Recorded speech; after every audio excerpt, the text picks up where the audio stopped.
জয় হিন্দ। আজকে আমার গ্রামের একটি দুঃখজনক সংবাদ পেলাম যে এসআইআর এর চক্করে নথিভুক্ত বা যে সমস্ত তথ্য চাইছে সেগুলো জোগাড় না করতে পেরে তিনি বিষ খেয়ে মারা গেছে।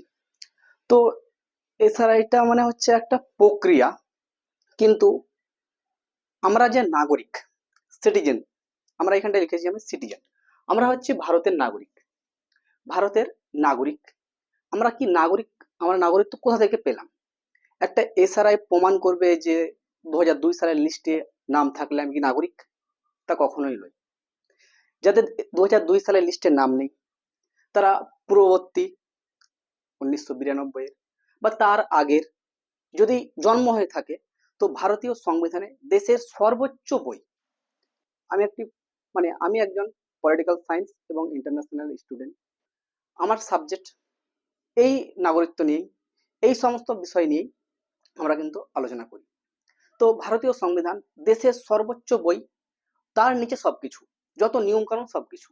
প্রধানমন্ত্রীও কিন্তু তার অধীনে থাকে, সুপ্রিম কোর্টের জজও কিন্তু তার অধীনে থাকে, সংবিধানের অধীনে। সংবিধানকে কেউ অমান্য করতে পারবে না। কিন্তু এসআরআই প্রক্রিয়াটা একটি সংবিধান অমান্য করা কাজ করছে, তার জন্য সাধারণ মানুষ অনেক বিভ্রান্ত হচ্ছে। তো আমাদের নাগরিকত্ব সংবিধানে কি কি বলা হয়েছে, আর আমাদের যদি এসআরআই নাম বাদও চলে যায়, তো আমরা কি করে নাগরিক আমরা প্রমাণ করব? তো আমি শর্টকাটে বলবো, এটা অনেক লম্বা টপিক, শর্টকাটে 5টা কথা বলবো।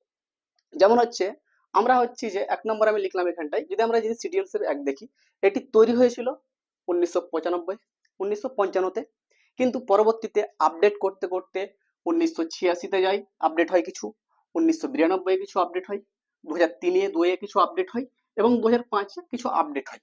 সিটিজেনশিপ সবসময় কিন্তু পরিবর্তন হয়ে থাকে। কিন্তু প্রথমে ভারতীয় সংবিধানে বলা হয়েছিল যে সিটিজেন অ্যাক্টের মধ্যে প্রথমে বলা হয়েছিল, তখন বলা হয়েছে জন্মসূত্রে, মানে ভারতবর্ষে যে জন্ম নিবে সে ভারতের নাগরিক, মানে যে জন্ম নিবে। ভারত যখন স্বাধীন হয় 1947-এর পরে, 1955-তে নিয়ম কানুন বানানো হয়, তখন বলা হয় যে ভারতবর্ষে যে জন্ম নিবে সে ভারতের নাগরিক হয়ে যাবে, এতটুকুই জানো। পরবর্তীতে 1986-তে একে কিন্তু পরিবর্তন করা হয়, 1986-তে এটা কিন্তু পরিবর্তন করা হয়, বলে যে শুধুমাত্র জন্মসূত্রে কিন্তু আমরা নাগরিকত্ব দেব না। ঠিক আছে, মেনে নিলাম। 1986, দেশ স্বাধীন হয়েছে 1947-এ, 47 থেকে অনেক লম্বা পিরিয়ড, 1946, 1986, ঠিক আছে বললে ঠিক আছে, জন্মসূত্রে আমরা মানবো না। আর অনেক কারণ আছে, ওই কারণের দিকে যাচ্ছি না, ওটা পরে আলোচনা করব কেন মানছে না। এরপরে যদি আমরা দ্বিতীয় দেখি, হচ্ছে বংশসূত্রে। বংশসূত্রে তো আমি একটা নাগরিক, ভারতবর্ষের নাগরিক, আমি একটা স্টুডেন্ট, আমি একজন যে সাধারণত একজন স্টুডেন্ট। তো আমি কি করে নাগরিক হলাম? আমি জন্মসূত্রে তো 1986 পরে তো জন্মসূত্রে তো নাই, জন্মসূত্রে বাদ দিয়ে দিয়েছে যে জন্মসূত্রে নাগরিক হবে না, এটা আমি বাদ চলে গেলাম। ঠিক আছে, একটাতে বাদ গেলাম, জন্মসূত্রে আমি নাগরিক নাই। কিন্তু বলছে বংশসূত্রে, ভারতবর্ষে বংশ তৈরি হয় পিতা দিয়ে। কি দিয়ে? পিতা দিয়ে। পিতা দিয়ে কিন্তু বংশ তৈরি হয়, মাতা দিয়ে কিন্তু বংশ তৈরি হয় না, পিতা দিয়ে বংশ তৈরি হয়।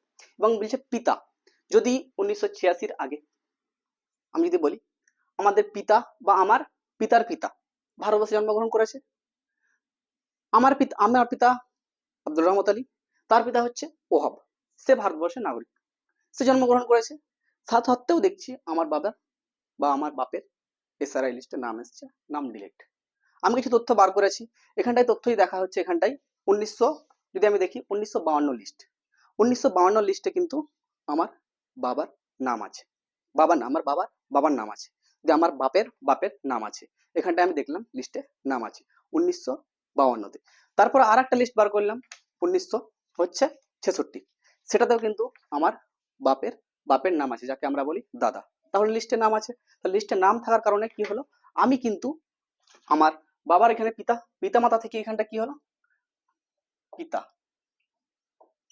আর মাতা, কিন্তু আমার পিতা মাতা এখান থেকে জন্মগ্রহণ করেছে, তার জন্য কিন্তু আমি নাগরিক।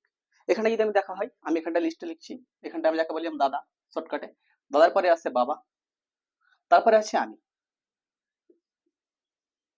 আমি আমি কিন্তু এই বংশসূত্রে কিন্তু আমি নাগরিক হয়ে গেলাম, আমি কিন্তু এই বংশসূত্রে আমরা নাগরিক হয়ে গেলাম। কিন্তু এই এসআরআই যে নির্বাচন কমিশন আছে, সে গাঁজা খেয়ে না কি খেয়ে লিস্ট বার করছে, কোনো তথ্য চেক করছে না ঠিকভাবে, কোন লিস্টে কি আছে দেখছে না, ঝটপট যা দেখছে তাকে রিজেক্ট মেরে দিচ্ছে, আন্ডার জাস্টিং মানে যে কোনো কিছু আন্ডার প্রসেসিং করে দিচ্ছে। এটা কিসের জন্য? ওদের গাফিলতির জন্য। সাধারণ মানুষ একটা বিভ্রান্ত হচ্ছে। কিন্তু ভারতীয় সংবিধানে বলা হয়েছে বংশসূত্রে। বংশসূত্রে যদি এরকম তোমার যদি দলিল থাকে, একমাত্র কি বাড়ির দলিল, যদি দলিল থাকে তো এছাড়া যদি নাম নাও আসে তো সেই দলিলের মাধ্যমে কিন্তু প্রমাণ করা যাবে।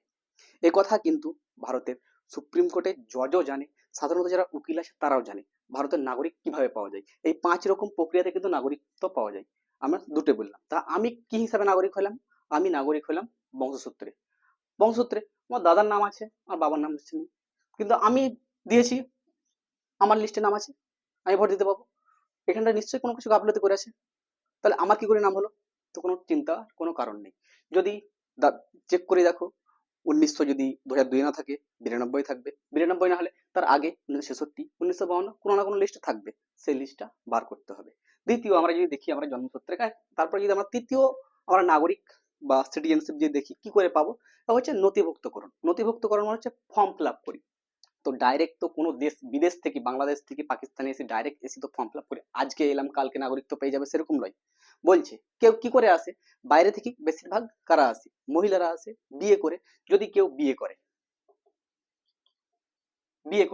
বিয়ে করার পর বিয়ে করে বিয়ে করার পর যদি 7 বছর 7 বছর যদি ভারতবর্ষে থাকে, তারপরে কিন্তু একটা ফর্ম বার হয়, গৃহমন্ত্রীর আন্ডারে থাকে, সেই ফর্ম ফিল আপ করে কিন্তু নাগরিকত্ব পাওয়া যায়। এটা অনেকজন পেয়েছে নথিভুক্ত করি।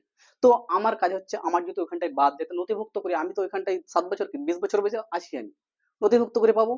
আমি নিজের যত সমস্ত প্রমাণ আছে সেই প্রমাণ দিয়ে দেবো, আমার 3 নম্বর প্রক্রিয়া কিন্তু কাজ করবে, নথিভুক্তকরণ করি। এর অনেক টপিক আছে, যাব না। আর একটা হচ্ছে দেশভক্তিকরণ। দেশভক্তিকরণ আর একটা হচ্ছে দেশীয়করণ। 4 নম্বরে হচ্ছে দেশীয়করণ।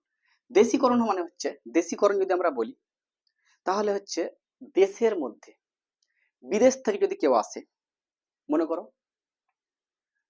পাকিস্তান থেকে, বাংলাদেশ থেকে, আফগানিস্তান থেকে, নেপাল থেকে, ভুটান থেকে ভারতবর্ষে ঘুরতে চলে এসছে। সে যদি মনে করে আমি ভারতবর্ষে ঘুরতে এসে কাজের মানে চাকরিতে এসে যে কোনো প্রক্রিয়াতে এসে ভারতবর্ষে চলে এলো, সে যদি বলে নাগরিকত্ব নিব, কিন্তু সাধারণত সঙ্গে সঙ্গে নাগরিক পাবে না, সঙ্গে সঙ্গে নাগরিকত্ব পাবে না। তাকে কি কি জানতে হবে? একটা জানতে হবে ভাষা, ভাষা। দুই হচ্ছে তাকে কোনো কিছু জানতে হবে, যাকে বলি আমরা কলা, যাকে আমরা বলি আর্টিস্ট, মানে কোনো কিছু ওর মধ্যে এক্সট্রা ট্যালেন্ট আছে, সে ট্যালেন্টটা দিয়ে ভারতবর্ষের সমস্ত মানুষের উপকার করতে পারবে, তাকে আমরা কলা বলি। যেমন সে সিনেমার নায়িকা, ওরা কি আর্টিস্ট, কোনো কিছু একটা অ্যাক্টার, ওরা কিছু একটা আনন্দ দিতে পারে, সাধারণ মানুষকে আনন্দ দিতে পারে, তাকে আমরা বলি কলা। কলা 3 নম্বর যদি আমরা বলি, তারপরে যদি কলার পরে যদি হলো, তারপরে হচ্ছে যারা বিদেশ থেকে পড়ে আসে, সায়েন্টিস্ট, বড় বড় বিজ্ঞানী, তারা যদি ভারতবর্ষে সেই নাগরিকত্ব নিতে চায়, আমি যাকে বিজ্ঞানী লিখি, সায়েন্টিস্ট ইংলিশ হচ্ছে বিজ্ঞানী,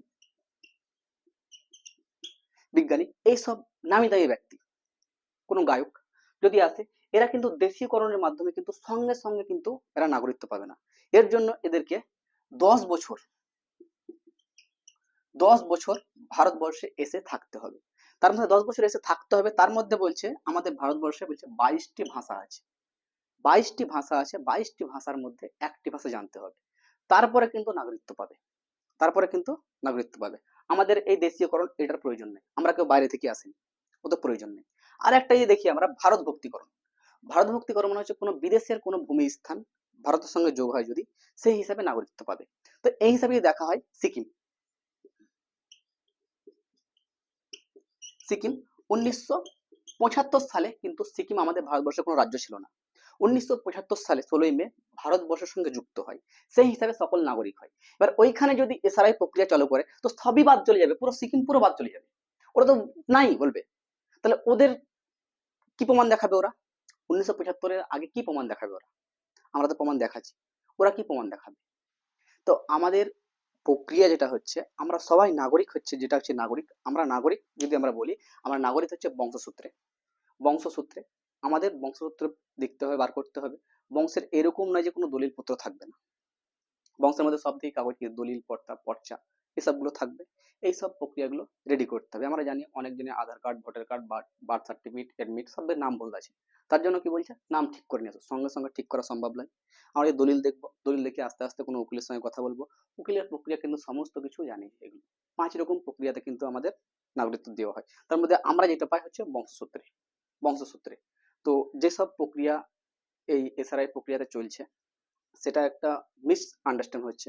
কোনো জায়গায় ভুল করছে, কোনো জায়গায় টাইম স্পিরিট বাড়াচ্ছে। নিশ্চয়ই সামনে ভোট আসছে, ভোটের কোনো কারণ থাকতে পারে, পিছনে কোনো কারণ থাকতে পারে। তো আমাদেরকে মানতে হবে আমাদের দেশের সর্বোচ্চ বই আছে, সেটা ভারতীয় সংবিধান। সেই সংবিধানকে যদি আমরা মানি, বা সংবিধানে যদি আর্টিকেল বার করি বা খুঁজে বার করি, সেখানটায় কিন্তু আমাদের অবশ্যই সলিউশন আছে। সেই সলিউশনকে আমরা কাজ করব। সেই সলিউশন কাজ করবে কি করে? কাজ করবে আমাদের মৌলিক অধিকার। এটা আমাদের মৌলিক অধিকারে, মৌলিক অধিকার তো বলতে পারছি না, মৌলিক অধিকার যে অধিকার হচ্ছে ডাইরেক্ট হাইকোর্ট সুপ্রিম কোর্টে যাই। কিন্তু আমরা হচ্ছে নাগরিক, আমরা হচ্ছে নাগরিক। কিন্তু এই ক্ষেত্রে আমাদেরকে কিন্তু হাইকোর্ট সুপ্রিম কোর্ট আমাদেরকে যেতে হবে, যদি আমাদের এরকম প্রক্রিয়া যদি হয়। কিন্তু সাধারণ মানুষ যারা কাজ করে খায়, খেটে খায়, তো তারা কি হচ্ছে, মানে যারা অতিরিক্ত মানে ঠিক মতন শিক্ষা গ্রহণ করতে পায়নি পারিবারিক চাপে, বা যারা করছে বা তারা এই সম্বন্ধে আর কম জানে, তাদেরকে মনে রাখতে হবে আমাদের জন্য, দেশের জন্য একটা বই আছে, ভারতীয় সংবিধান। সেই সংবিধানকে কিন্তু কেউ অমান্য করতে পারবে না। সে হাইকোর্ট হোক, সুপ্রিম কোর্ট হোক, প্রধানমন্ত্রী হোক, মুখ্যমন্ত্রী হোক, এমএলএ হোক, বা ডিস্ট্রিক্ট মিনিস্টার, যে কেউ কিন্তু অমান্য করতে হবে না। আমাদেরকে মনে রাখতে হবে আমাদের নাগরিকত্ব হচ্ছে সিটিজেনশিপ অ্যাক্ট 1955। তার মধ্যে আছে আমাদের হচ্ছে বংশসূত্রে, আমরা সমস্ত সবাই বংশসূত্রে নাগরিক। বংশসূত্রের মধ্যে আমাদেরকে দলিল হচ্ছে একমাত্র প্রমাণ। সবকিছু দলিল রেডি করব, রেডি করিয়া প্রক্রিয়া পর এসআরআই বাদ গেছে, হয় আমরা ভোট দিতে পেলাম না, পরবর্তীতে আমরা ঠিক করে নেব। বুঝতে পারলাম? এর জন্য কোনো বিভ্রান্তি হওয়ার কোনো প্রয়োজন নেই। এবং বেসিক যেগুলো সেগুলো জানার চেষ্টা করো। এগুলো হচ্ছে অনেক লম্বা টপিক, এগুলোর সঙ্গে অনেক ডিসকাস করা যাবে, কিন্তু এগুলো অত ডিসকাস করার সময় নেই, আর কারো এত কিছু দেখারও সময় নেই। তো তোমরা সবসময় মনে রাখবে দেশের সর্বোচ্চ বই হচ্ছে সংবিধান। সেই সংবিধান মেনে কিন্তু কাজ হবে, এই সংবিধান মেনে কিন্তু এসআরআই প্রক্রিয়া হচ্ছে, করাচ্ছে। কিন্তু যদি কোনো কিছু ভুল করে, সেটাকে ধরাতে হবে। সেটা হাইকোর্ট হোক, সুপ্রিম কোর্ট হোক, ডিস্ট্রিক্ট কোর্ট হোক, সেখানটায় গিয়ে আমাদেরকে ক্লেম করতে হবে এটা ভুল হচ্ছে। শান্তভাবে প্রোটেস্ট করতে হবে, শান্তভাবে কেস লড়তে হবে, শান্তভাবে সবকিছু করতে হবে, তবে কিন্তু সম্ভব। অশান্তিভাবে কোনো কিছু করলে পরে কিন্তু এই সংবিধান কোনো জায়গা দিবে না। শান্তভাবে করো, সংবিধান তোমাদের সাথে আছে। জয় হিন্দ।